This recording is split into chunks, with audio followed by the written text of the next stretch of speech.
Hi viewers, welcome to latest style. வீடியோக்குள்ள போகிறதுக்கு முன்னாடி நம்மளோட சேனலை சப்ஸ்கிரைப் பண்ணாதவங்க சப்ஸ்கிரைப் பண்ணிட்டு கொஞ்சம் சப்போர்ட் பண்ணுங்க. வாங்க வீடியோக்குள்ள போகலாமா? கார்த்தி ரேவதி சீரியலில் என்ன நடந்துட்டு இருக்குன்னு பார்க்கலாமா? சரின்னு சொல்லிட்டு இந்த ரேவதி வீட்டுக்கு வர உடனே ஈஸ்வரி கேட்குறாங்க, என்னம்மா ரேவதி ஃபங்க்ஷன்லாம் நல்லபடியாக முடிஞ்சிச்சு அப்படின்னு சொல்லும்போது, ஃபங்க்ஷன் ரொம்ப சிறப்பாக முடிஞ்சிச்சுமா, நான் ரொம்ப ஹாப்பியாக இருக்கேன் அப்படின்னு சொல்லிட்டு இருக்காங்கன்னே சொல்லலாம். ஆனால் நம்ம சந்திரகலாக்கு நல்லாவே தெரியும் இவ ரேவதி இப்படிப்பட்டவ, எங்கே போயிட்டு வர எல்லா விஷயமே எனக்கு நல்லா தெரியும் அப்படின்னு சொல்லிட்டு ஒரு பக்கம் யோசிச்சுட்டு இருக்க. சரி, இவளை சும்மாவே விடக்கூடாது, என்ன எதுன்னு கேட்டுற வேண்டியதா அப்படின்னு சொல்லிட்டு நேராக நம்ம ரேவதியை போய் தான் பார்க்க போறாங்க. ரேவதி நில்லு, நீ அந்த கார்த்தி வீட்டுல இருந்து தானே வர, எனக்கு நல்லாவே தெரியும். நீ எங்க அக்கா வேணா ஏமாத்தலாம், ஆனா என்ன ஏமாத்தவே முடியாது. அதான் எனக்கு ஏற்கனவே தெரியுமே சித்தி, நீங்க தான் என்னவோ பிளான் போட்டு அம்மாவை கார்த்தி வீட்டுக்கு கூட்டிட்டு வந்தீங்க. ஆமா சித்தி, நீங்க நினைக்கிறதெல்லாம் உண்மைதான். நான் என்னோட புருஷ வீட்டுல இருந்து தான் வரேன் அப்படின்னு சொன்ன உடனே, என்னது புருஷ வீட்டுல இருந்து வரியா? ஆமா சித்தி, கூடிய சீக்கிரம் நான் அவர் தானே கல்யாணம் பண்ணிக்க போறேன், அப்பனா அவர் என்னோட புருஷன் தானே அப்படின்னு சொல்லிட்டு நம்ம ரேவதி சொல்ல உடனே வந்து சந்திரகலா வந்து, இங்க பாரு ரேவதி, நீ நினைக்கிறது நடக்காது, நடக்கவும் விட மாட்டேன் அப்படின்னு சொல்லிட்டு இந்த சந்திரகலா சொல்ல உடனே ரேவதி சொல்றாங்க, இங்க பாருங்க சித்தி, இப்ப பாரு இதையே சொல்லிட்டு இருக்கீங்க நீங்க. அதான் உங்களுக்கு தெரிஞ்சு போச்சுல, நானும் அவரும் கூடிய சீக்கிரம் கல்யாணம் பண்ணிக்க போறோம். அப்படி இருந்து எதுக்காக சித்தி என்கிட்ட வந்து சவால் விட்டுட்டு இருக்கீங்க?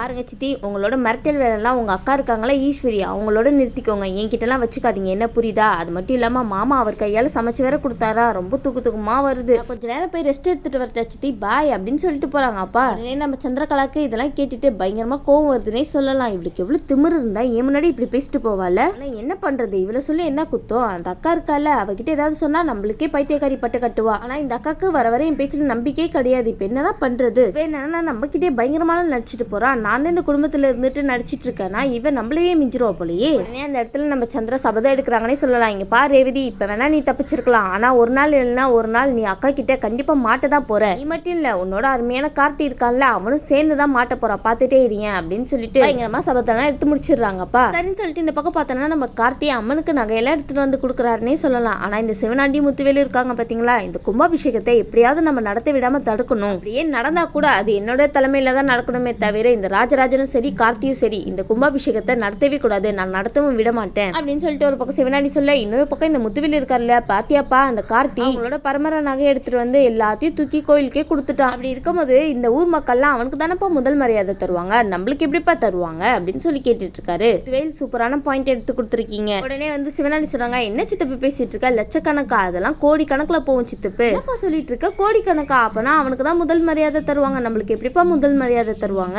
அப்படின்னு சொல்லிட்டு முத்துவேல் கேட்க உடனே சிவனாடி சொல்றாங்க, அதுக்கு தான் இந்த விஷயத்த நம்ம தடுக்கணும்னு சொல்லிட்டு இருக்கேன். நம்ம முத்துவேல் சொல்றாரு, சரிப்பா நீ என்ன சொன்னாலும் சரி, நம்ம மருமக கிட்ட சொன்னா அவ உடனடியே திட்டம் போட்டு கொடுத்துருவா, அவ எல்லா பிளானையும் ஃபிங்கர் டிப்ஸ்ல வச்சிருப்பா தெரியுமா. உடனே சிவனாடி சொல்றாங்க, ஆமா சித்தப்பே நீ சொல்றது கரெக்ட் தான், இந்த விஷயத்த உடனே நம்ம சந்திரகலா கிட்ட சொல்லணும் அப்படின்னு சொல்லிட்டு இருக்கும்போது இந்த பக்கம் நம்ம கார்த்தியை தான் காமிக்கிறாங்க. நம்ம கார்த்தி இந்த மயில் வாகனத்துக்கு தான் கால் பண்ணி பேசுறாங்க. அப்ப நம்ம கார்த்தி சொன்னாங்க, இங்க பாருங்க, இந்த சிவனாண்டி முத்துவேலு இந்த கோவில் இருக்கிற வரைக்கும் இந்த கும்பாபிஷேகத்தை நடத்தவே விட மாட்டாங்க, அது நல்லாவே தெரிஞ்சு போச்சு. அது மட்டும் இல்லாம கண்டிப்பா இந்த தடவையும் இந்த கும்பாபிஷேகம் நடக்க விடாம ஏதாவது பிளான் போட்டுட்டு இருப்பாங்க, அது எனக்கு நல்லாவே தெரியும். அதனால அவங்க ரெண்டு பேரும் இந்த ஊரை விட்டு வெளியே போகணும். என்ன சகலம் சொல்லிட்டு இருக்கா, அவங்க இந்த தெரு விட்டு துரத்துறதுக்கே ரொம்ப கஷ்டமா இருக்கும், நீ என்னன்னா இந்த ஊரை விட்டு துரத்தணும்னு சொல்லிட்டு இருக்கா, அது எப்படிப்பா முடியும் அப்படின்னு சொல்லி கேட்டுட்டு இருக்காரு நம்ம மயில் வாகனம். நம்ம கார்த்தி சொல்றாங்க, வேற வழி இல்லை நம்மளுக்கு, இவங்க ரெண்டு பேரும் கண்டிப்பா இந்த ஊரை விட்டு துரத்தியே தான் ஆகணும், அப்பதான் இந்த கோவில் கும்பாபிஷேகம் நல்லபடியா நடக்கும், இல்லைன்னா இவங்க ரெண்டு பேரும் சேர்ந்துட்டு இந்த கோவில் கும்பாபிஷேகத்தை நடக்கவே விட மாட்டானுங்க, ஏதாவது பிரச்சனை பண்ணிட்டே இருப்பாங்க அப்படின்னு சொல்லிட்டு இருக்காருப்பா நம்ம கார்த்தி. என்னப்பா நீ இப்படி சொல்ற? சரிப்பா, அவங்கள இந்த ஊரை விட்டு துரத்தணும்னே வச்சுக்கோங்க, ஆனா அதுக்கு ஸ்ட்ராங்கான ஏதாவது ஒரு ரீசன் வேணுமே, அப்பதான் இந்த ஊருக்காரவங்க அவனை இந்த ஊரை விட்டு தள்ளி வைப்பானுங்க. பேசாம அவங்க ரெண்டு பேரும் மேலேயும் போலீஸ் கம்ப்ளைண்ட் கொடுத்துடலாமாப்பா அப்படின்னு சொல்லிட்டு இருக்கும்போது, இல்ல அதெல்லாம் சரிப்பட்டு வராது, அவங்களை பத்தி ஏதாவது கம்ப்ளைண்ட் கொடுத்தோன்னு வச்சுக்கோங்களேன், கண்டிப்பா சொல்ற ஜாமீன்ல வெளியே வந்துட்டே இருப்பானுங்க, அவங்க ரெண்டு பேரும் இந்த ஊரை விட்டு துரத்தி விடணும், அந்த மாதிரி ஒரு திட்டத்தை போடணும் அப்படின்னு சொல்லிட்டு நம்ம கார்த்தி ஒரு பிளான போடுறாருன்னே சொல்லலாம். சரின்னு சொல்லிட்டு நம்ம மயில் வாங்கணும் சொல்றாங்க,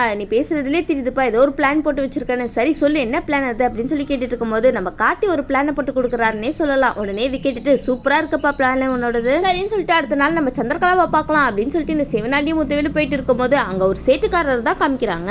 சேட்டுக்காரர் யார்கிட்டயே போன் பேசுற மாதிரி நடிச்சிட்டு இருக்காங்கன்னே சொல்லலாம். அப்ப அந்த சிவனாண்டி முத்துவேலு வரதை பார்த்துட்டு வேற யாரும் இல்ல, நம்ம மயில் வாகனம் தான் இந்த மாதிரி ஒரு கெட்டப்ல ட்ரெஸ் போட்டுட்டு பேசிட்டு இருக்காங்கன்னே சொல்லலாம். பரவாயில்லையப்பா, நம்ம மயில் வாகனத்துக்கு எல்லா கெட்டப்புமே சூப்பரா பொருந்ததுன்னே சொல்லலாம். அப்ப அந்த சேட்டு மாதிரி நடிக்கிற நம்ம மயில் வாகனம் சொல்றாங்க, இங்க பாருங்க, எனக்கு அம்மனோட நகை வேணும், அதாவது ரொம்ப பழமை வாய்ந்த நகையா இருக்கணும், அந்த நகை மட்டும் எனக்கு கிடைச்சதுன்னு வச்சுக்கோங்களேன், எவ்வளவு கோடி கேட்டாலும் கொடுப்பேன் அப்படின்னு சொல்லிட்டு நம்ம மயில் வாங்கணும் போன்ல பேசுறத இந்த சிவனாண்டியும் முத்துவேலும் கேட்டுறாங்கன்னே சொல்லலாம். உடனே பல்ல ஈனி இழிச்சிட்டு வந்துருவாங்களே ரெண்டு பேரும். ஆனா இது எல்லாமே நம்ம கார்த்தியோட பிளான்னு இவங்களுக்கு தெரியாது பாவம். உடனே சிவனாண்டி முத்துவேலும் இது உண்மை நினைச்சிட்டு, நில்லு, அந்த சேட்டுக்காரன் என்ன பேசிட்டு இருந்தான்னு கேட்டியா, அந்த சாமியோட நகை மட்டும் கிடைச்சதுன்னு வச்சுக்கோங்க, கோடி கணக்குல பணம் தரானாப்பா அப்படின்னு பேசிட்டு இருக்கான் போன்ல அப்படின்னு சொல்லிட்டு இருக்கும்போது, ஆமா சித்தப்பு நானும் உன் கூட தானே நடந்து வந்துட்டு இருக்கேன், எனக்கும் கேட்டுச்சு. உடனே முத்துவேல் வந்து சிவனாண்டி கிட்ட சொல்றாங்க, இங்க பாரு நான் உனக்கு ஒரு ஐடியா சொல்லவா அப்படின்னு சொல்லிட்டு இருக்கும்போது சிவனாண்டி சொல்றாங்க என்ன ஐடியாப்பா அப்படின்னு சொல்லி கேட்டுட்டு இருக்காரு. பாருப்பா அந்த கார்த்தியா அந்த அம்மனுக்கு நகையை தூக்கிட்டு வந்து கொடுத்தான்ல, அது மட்டும் இல்லாம அந்த நகையும் கோடி கணக்குல போகும்னு நீ சொல்லியிருக்க. சம அந்த நகையை யாருக்கும் தெரியாம எடுத்துட்டு வந்து இவன் கிட்ட கொடுத்தோம்னா இந்த சேட்டுக்காரன் நம்மளுக்கு கோடி கணக்குல பணம் தருவான்ப்பா. அது மட்டும் இல்லாம கோடி கணக்குல வாங்கி நம்ம செட்டில் ஆயிடலாம்ப்பா லைஃப்ல அப்படின்னு சொல்லிட்டு இருக்கும்போது, அது மட்டும் இல்லாம இன்னொரு விஷயம்ப்பா, இந்த பழி எல்லாமே நம்ம கார்த்தி மேலதான் வந்து விழும், அதனால நீ பயப்படாத அப்படின்னு சொல்லிட்டு ஒரு முட்டாள்தனமான ஐடியா கொடுத்துட்டு இருக்காருன்னே சொல்லலாம் நம்ம முத்துவேலு. எப்படிப்பா நான் சொல்ற ஐடியா எப்படி இருக்கு சொல்லுப்பா. கோவில் நகை திருட்டு போயிடுச்சு அப்படின்னு சொல்லிட்டு அந்த கோவில் கும்பாபிஷேகமும் நடக்காது, பக்கம் நம்ம பணத்தோட ஜாலியா இருக்கலாம்ப்பா அப்படின்னு சொல்லிட்டு இருக்கும்போது சிவனாண்டிக்கு இதெல்லாம் கேட்டுட்டு ரொம்ப சந்தோஷமா இருக்குன்னே சொல்லலாம். ஆமா சித்தப்ப நீ சொல்றது கூட கரெக்டா அப்படின்னு சொல்லிட்டு இந்த சிவனாண்டி முத்துவேலு மயில் வாகனத்துக்கிட்ட தான் பேசலான்னு போறாங்க. இது கவனிச்ச நம்ம மயில் வாகனம் ஐயோ அவங்க நேரம் இங்கதான்ப்பா வராங்க அப்படின்னு சொல்லிட்டு போனை நைஸா கட் பண்றாருன்னே சொல்லலாம். உடனே சிவனாண்டி முத்துவேலு அவர்கிட்ட வந்துட்டு பேசிட்டு இருக்காங்க. என்னப்பா சேட்டு எங்க போற, இரு உங்ககிட்ட தான் பேச வந்துட்டு இருக்கோம், நீ பாட்டுக்கு போயிட்டு இருந்தா என்ன அர்த்தம் அப்படின்னு சொல்லி கேட்டுட்டு இருக்காங்க. உடனே மயில் வாகனம் கேக்குறாங்க என்ன என்கிட்டயா, நீங்க ரெண்டு பேரும் யாரு என்கிட்ட என்ன பேச போறீங்க அப்படின்னு சொல்லி கேட்டு இருக்கும்போது, இங்க பாரு நீ போன்ல பேசின எல்லா விஷயத்தையுமே நாங்க காதால கேட்டோம், நான் போன்ல பேசினதை நீங்க கேட்டீங்களா, இதெல்லாம் தப்புப்பா அப்படின்னு சொல்லிட்டு இருக்கும்போது, சேட்டு தப்புன்னு சொல்லிட்டு இருக்கா, நாங்க பாட்டுக்கு செவனேண்டு இந்த பக்கம் போயிட்டு இருந்தோம், அப்ப நீ பேசினதே எங்க காதுல விழுந்துச்சு சரின்னு சொல்லிட்டு அதனால உங்ககிட்ட பேசலான்னு வந்தோம், நீ வந்து இந்த மாதிரி போன்ல பேசிட்டு இருந்தல அந்த நகையெல்லாம் கொடுத்தா கோடி கணக்குல பணம் தருவேன்னு. உடனே நம்ம மயில் வாகனம் சொல்றாங்க ஆமா அம்மனோட நகைலாம் எனக்கு கிடைக்கணும், அந்த நகைக்கு எவ்வளவு வரவேற்பு இருக்குன்னு தெரியுமா உங்களுக்கு, அந்த நகை மட்டும் கிடைச்சதுன்னா மார்க்கெட் விலையோட டபுள் மடங்கு நான் தருவேன். உடனே மயில் வாகனம் கேட்கறாங்க ஆமா இந்த மாதிரி விசாரிச்சுட்டு இருக்கீங்களே உங்ககிட்ட நகை ஏதாவது இருக்கா என்ன அப்படின்னு சொல்லி கேட்டு இருக்கும்போது, ஆமாப்பா இருக்கு ஆனா இப்போதைக்கு கையில இல்ல, நாளைக்கு கண்டிப்பா கையில கிடைச்சிருப்பா அப்படின்னு சொல்லிட்டு முத்துவேலு காமெடியா பேசிட்டு இருக்காருன்னே சொல்லலாம். உடனே சிவனாண்டியே முத்துவேலு இந்த மாதிரி முன்னு பேசிட்டு இருக்க. உடனே வந்து மயில்வாகனம் கேக்குறாங்க என்ன அங்க ரெண்டு பேரும் தனியா பேசிட்டு இருக்கீங்க அப்படின்னு சொன்ன உடனே சிவனாண்டி சொல்றாங்க ஆமா நீங்க சொன்ன மாதிரியே அந்த நகை எங்க கிட்ட இருக்கு, ஆனா நீங்க சொன்ன மாதிரியே டபுள் மடங்கா பணம் தருவீங்கல்ல அப்படின்னு சொல்லிட்டு சிவனாண்டி கேட்க. உடனே நம்ம மயில்வாகனம் சொல்றாங்க இங்க பாருங்க நீங்க நகையை மட்டும் கண்ணில் காமிங்க, கையில பாத்தீங்களா சூட் கேஸ் இருக்கு அப்படின்னு சொல்லிட்டு அந்த சூட் கேஸை ஓபன் பண்ணி காமிக்கிறாங்க. பணமா அதுல இருக்கிறத பார்த்துட்டு சிவனாண்டி முத்துவேலும் வாயை பொழந்துட்டு ஆணு பார்த்துட்டு இருக்காங்கன்னே சொல்லலாம். என்னப்பா இவன் இவ்வளவு பணத்தை கையில வச்சுட்டு சுத்திட்டு இருக்கான், இவன் சொல்றதெல்லாம் உண்மைதான் போலப்பா அப்படின்னு சொல்லிட்டு இருக்கும்போது உடனே சிவனாண்டி சொல்றாங்க இங்க பாருங்க நாளைக்கு இதே டைமுக்கு இந்த இடத்துக்கு வந்துருங்க, நாளைக்கு உங்க கையில நகை இருக்கும் அதே மாதிரி 2 மடங்கு எனக்கு பணம் தரணும் சரியா அப்படின்னு சொல்லிட்டு பேசிட்டு இருக்காங்கன்னே சொல்லலாம். சரின்னு சொல்லிட்டு இந்த பக்கம் சிவனாண்டி முத்துவேலு கிளம்பினதுக்கு அப்புறம் நம்ம கார்த்திக்கு தான் கால் பண்றாங்கப்பா மயில் வாங்கணும் சகல நீ சொன்ன மாதிரியே பிளான் சக்சஸ்பா, இந்த 2 கிறுக்கானுங்களும் நான் சொன்னதை நம்பிட்டானுங்கப்பா அப்படின்னு சொல்லிட்டு இருக்கும்போது கார்த்திக் கேட்கறாங்க அவங்களுக்கு உங்க மேல டவுட் வரல அப்படின்னு சொல்லி கேட்டுட்டு இருக்கும்போது, டவுட்டா கொஞ்சம் கூட டவுட்டே இல்லாத மாதிரி நடிப்பு இருந்துச்சுப்பா, அப்ப எப்படி அவங்க நம்பாம இருப்பாங்க, அவங்க நான் சொன்னதெல்லாம் உண்மைன்னு நினைச்சிட்டு இப்பதான் கிளம்பி போறானுங்கப்பா அப்படின்னு சொல்லிட்டு கேலி பண்ணி சிரிச்சிட்டு இருக்காங்கன்னே சொல்லலாம் நம்ம மயில் வாகனம். அது மட்டும் இல்லாம நாளைக்கே நகையோட வந்துருன்னு சொல்லிட்டு போயிருக்கானுங்கப்பா அப்படின்னு சொல்லிட்டு இருக்க. உடனே கார்த்தி சொல்றாங்க அப்படியா அப்படின்னு சொல்லிட்டு இருக்கும்போது இந்த பக்கம் நம்ம மயில் வாகனம் அடுத்து என்னப்பா பிளான் அப்படின்னு சொல்லிட்டு இருக்க. நம்ம கார்த்தி அடுத்த ஒரு பிளானை போட்டு கொடுக்குறாங்கன்னே சொல்லலாம் நம்ம மயில் வாகனத்துக்கிட்ட. சரின்னு சொல்லிட்டு இந்த பக்கம் பார்த்தோம்னா நம்ம கார்த்தி இந்த சிவனாண்டி முத்துவேலு எப்படியாவது நகை எடுக்கிறதுக்காக வருவாங்க அப்படின்னு சொல்லிட்டு ஒரு சிசிடிவி கேமராவை அந்த இடத்துல ஒளிச்சு வைக்கிறாருன்னே சொல்லலாம். கோவில் கும்பாபிஷேகம் நல்லபடியா நடக்கணும்னா இவங்க 2 பேருமே இந்த ஊரை விட்டு வெளியே போயிடணும் அப்படின்னு சொல்லிட்டு நம்ம கார்த்தி இந்த மாதிரி ஒரு பிளான் போட்டுட்டு இருக்காருன்னே சொல்லலாம். சரின்னு சொல்லிட்டு இந்த பக்கம் சிவனாண்டி முத்துவேலும் சிசிடிவி கேமரா இருக்கிறது தெரியாம அந்த நகை எடுக்கிறதுக்காக தான் திருட்டுத்தனமா உள்ள வந்துறாங்கன்னே சொல்லலாம். சிவனாண்டி முத்துவேலும் சொன்ன மாதிரி அம்மனோட நகையெல்லாம் எடுத்துட்டு வந்துட்டு சேட்டுக்காரங்க கிட்ட கொடுத்தோம்னா 2 மடங்கு நம்மளுக்கு காசு கிடைக்கும் அப்படின்னு சொல்லிட்டு எடுத்துட்டு வந்துட்டு இருக்காங்கன்னே சொல்லலாம். சரின்னு சொல்லிட்டு அடுத்த நாள் பார்க்கும்போது நம்ம பூசாரி ஐயா கதவு திறந்து பார்க்கும்போது அம்மன் கழுத்துல இருந்த எந்த நகையுமே இல்லைன்னே சொல்லலாம். உடனே பூசாரி ஐயா கத்த எல்லாருமே ஓடி வராங்கன்னே சொல்லலாம். என்ன சிப்பா ஏன் கத்துறீங்க அப்படின்னு சொல்லி கேட்டு இருக்கும்போது அம்மன் கழுத்துல இருக்கிற ஒரு நகையுமே காணா. கேட்டதுமே ஊர் மக்கள்லாம் பயங்கரமா ஷாக் ஆகுறாங்கன்னே சொல்லலாம். இந்த பக்கம் இந்த சிவனாண்டி முத்துவேலு இருக்காருல்ல சேட்டுக்காரங்க கிட்ட எல்லா நகையும் போய் கொடுத்துடலாம் அப்படின்னு சொல்லிட்டு அந்த சேட்டுக்காரருக்கு தான் கால் பண்றாங்க. ஆனா நம்ம மயில் வாகனம் போன் எடுக்கவே இல்லைன்னே சொல்லலாம். உடனே முத்துவேல் கேக்குறாங்க என்னப்பா அவனுக்கு போன் பண்ணிட்டே இருக்கோம் அவன் போனையே எடுக்கலையே, ஆனா இந்த பக்கம் இந்த நகையெல்லாம் யாருப்பா எடுத்திருப்பா அப்படின்னு சொல்லிட்டு போலீஸ் கிட்ட கம்ப்ளைண்ட் கொடுத்துடலாம் அப்படின்னு சொல்லிட்டு ஒரு பக்கம் யோசிச்சுட்டு இருக்கு. உடனே நம்ம கார்த்திக்கு இந்த விஷயம் எல்லாம் தெரிஞ்சு அந்த இடத்துக்கு வராங்கன்னே சொல்லலாம். நம்ம கார்த்திக் தெரிஞ்சும் தெரியாத மாதிரி என்ன நடந்துச்சுங்க அப்படின்னு சொல்லி கேட்டுட்டு இருக்காருப்பா.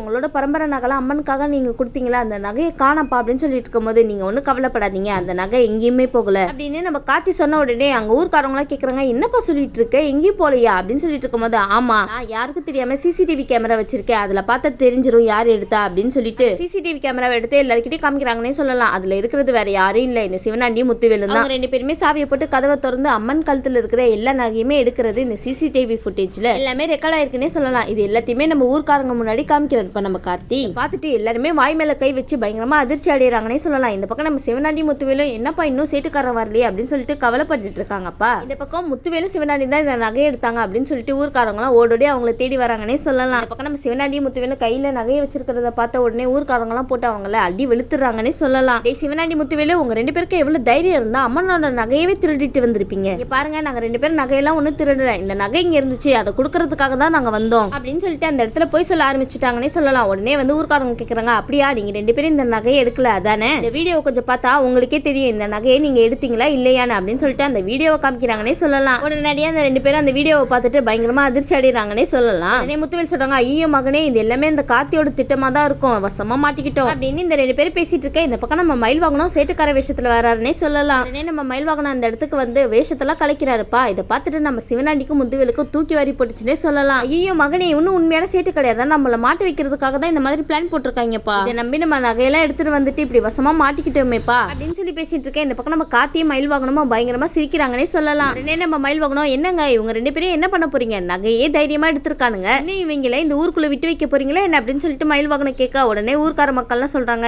ஆமா இந்த ஊருக்குள்ள இந்த 2 பேருமே இருக்கவே கூடாது அப்படின்னு சொல்லிட்டு இருக்கும்போது நம்ம கார்த்தி சொல்றாங்க, இங்க பாருங்க ஊர்ல கோயில் கும்பாபிஷேகம் நல்லபடியா நடக்கிற வரைக்கும் இவங்க 2 பேரும் இந்த ஊருக்குள்ளேயே இருக்க கூடாது அப்படின்னு சொன்ன உடனே ஊர்க்காரங்க சொல்றாங்க, ஆமா நம்ம கார்த்தி தம்பி சொல்றது கரெக்ட் தான், என்னதான் இருந்தாலும் இவங்க நம்ம ஊர்க்காரவங்க, சொல்ல போனா இவங்க 2 பேரையும் பிடிச்சி நம்ம அதிகாரி கிட்ட தான் கொடுத்துருக்கணும், ஆனா நம்ம கார்த்தி இங்க மேல கம்ப்ளைண்ட்லாம் கொடுக்க வேணாம் அப்படின்னு சொல்லிட்டு அந்த தம்பி சொன்ன ஒரே காரணத்துக்காக தான் இவங்களை விடுறோம். அது மட்டும் இல்லாம இந்த விஷயத்தெல்லாம் நம்ம வெளியில போய் சொன்னோம்னா நம்ம ஊருக்கு தான் அசிங்கம், அதனால நம்ம கார்த்தி தம்பி சொன்ன மாதிரி இந்த கோவில் கும்பாபிஷேகம் நல்லபடியா முடிகிற வரைக்கும் இவங்க 2 பேரையும் இந்த ஊரை விட்டு தள்ளி வைக்கிறோம் அப்படின்னு சொல்லிட்டு இந்த சிவனாண்டிக்கும் முத்துவேலுக்கும் இவ்வளவு பெரிய தண்டனை கொடுத்துட்டாங்கன்னே சொல்லலாம். கேட்டதுமே நம்ம கார்த்தி பயங்கரமா ஹாப்பி ஆயிட்டாங்கன்னே சொல்லலாம். எப்படியோ நம்ம கார்த்தி மயில் வாங்கின பிளான் சக்சஸ்னே சொல்லலாம். சரின்னு சொல்லிட்டு இந்த பக்கம் சிவனாண்டியும் முத்துவேலும் மாட்டின விஷயம் நம்ம சந்திரகலாக்கு தெரிய வருதுன்னே சொல்லலாம். அதுக்கப்புறம் சந்திரகலா என்ன பண்ண போறாங்களோ தெரியல. அவங்களுக்கு இருக்கிற ஒரே நம்பிக்கை இந்த சிவனாண்டியும் முத்துவேலும் தான். அவங்க 2 பேரையும் துரத்து விட்டாங்களா, இனி நம்ம சந்திரகலா இப்படிதான் பிளான் போடுவாங்க. சரிங்க வெயிட் பண்ணி பார்க்கலாம் இந்த சந்திரகலா சிவனாண்டி முத்துவேலு 3 பேரும் சேர்ந்துட்டு என்ன பண்ண போறாங்கன்னு. இந்த வீடியோ உங்களுக்கு பிடிச்சிருந்துச்சுன்னா மறக்காம மெட்ரஸ்டைல் லைக் பண்ணுங்க, ஷேர் பண்ணுங்க, சப்ஸ்கிரைப் பண்ணிடுங்க. தேங்க்யூ.